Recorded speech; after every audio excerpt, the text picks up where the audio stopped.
কোন কোন পশু দ্বারা আমরা কুরবানি করব। আমরা উট, গরু, মহিষ, ছাগল, ভেড়া, দুম্বা এই সমস্ত প্রাণী দিয়ে আমরা কুরবানি করতে পারবো। তবে শর্ত হলো এই সমস্ত পশুগুলো গৃহপালিত পশু হতে হবে। কেউ যদি বন্য পশু কুরবানি দেয়, বন্য গরু, বন্য মহিষ, বন্য হরিণ বা বন্য কোনো পশু যেটা গৃহপালিত নয়, তাহলে এমন পশু দ্বারা কুরবানি জায়েজ নয়।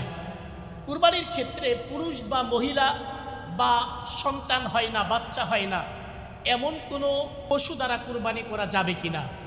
পুরুষ, নারী এবং আমরা গ্রামের ভাষায় যেটা বলি বাজা, প্রত্যেকটি পশু দ্বারাই কুরবানি করা জায়েজ রয়েছে। সম্মানিত উপস্থিতি, কুরবানির পশুর বয়স সীমা। কুরবানির পশুর বয়স সীমা কত হতে হবে? উট কমপক্ষে 5 বছর হতে হবে, গরু মহিষ কমপক্ষে 2 বছর হতে হবে, ভেড়া এবং দুম্বা কমপক্ষে 1 বছর হতে হবে।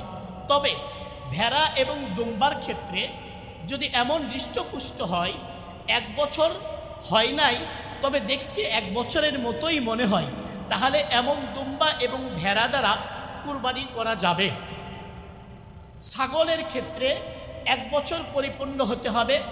কিছু কিছু কিতাবে 1 বছর হওয়ার ব্যাপারেই কিছু কিছু ফকি বলেছেন 1 বছরই হতে হবে। কিছু কিছু ফকি বলেছেন যে 1 বছর না হলেও যদি 1 বছরের মতো লাগে সেটা দ্বারাও কুরবানি করা যাবে।